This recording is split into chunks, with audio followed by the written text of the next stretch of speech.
The issues that we've been speaking about that, that prevent our access to knowledge, especially the knowledge of another culture, of another time period, and so forth. We discussed this early on, and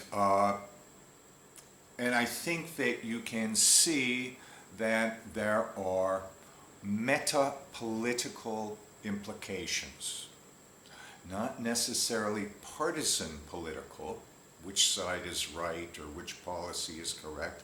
I'm not addressing that. I'm talking about these large trajectories that lie beneath political formations.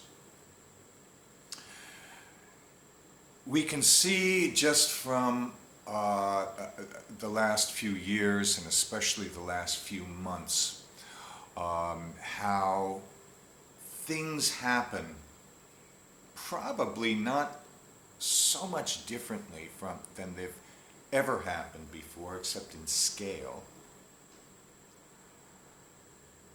But the way that things are spoken about, interpreted, reported, is called into question. And I would say that the internet, as critical as I am about the internet, and I am very critical about the internet, I think it's probably the worst thing that's ever happened to mankind.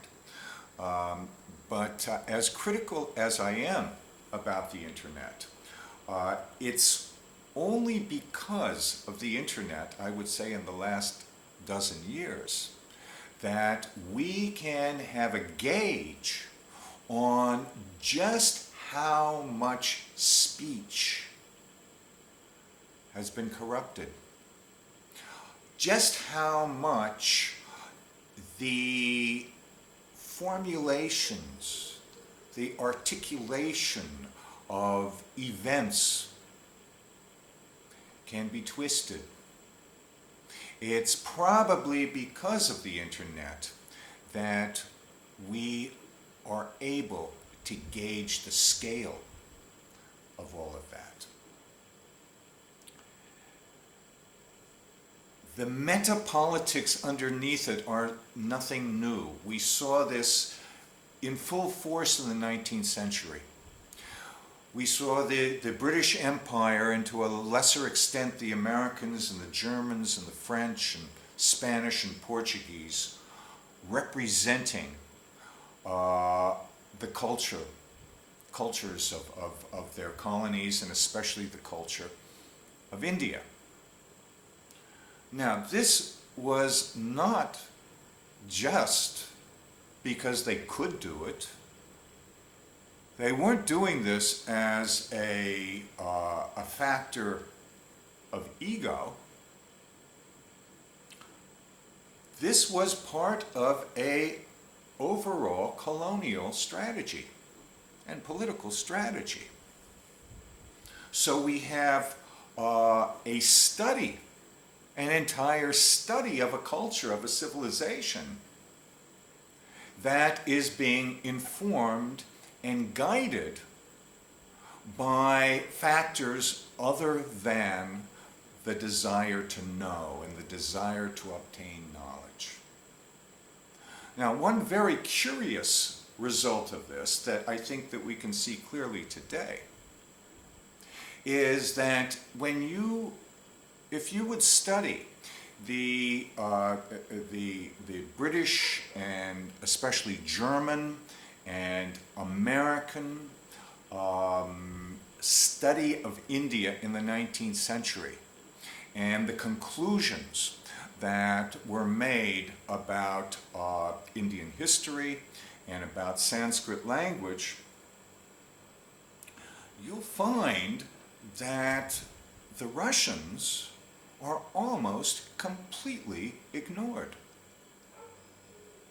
That you'll find that despite the fact that the 19th century Germans and Brits located the homeland of the Indo-Germanic people, and the term Indo-Germanic is used.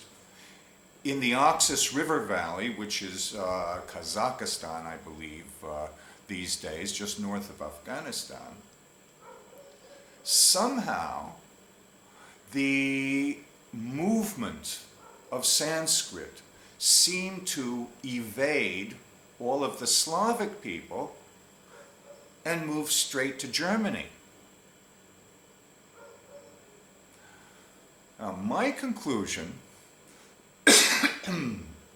after all these years, is that I find a great deal more connection between Sanskrit and the Slavic languages than I do with the Western European languages. A great deal more connection.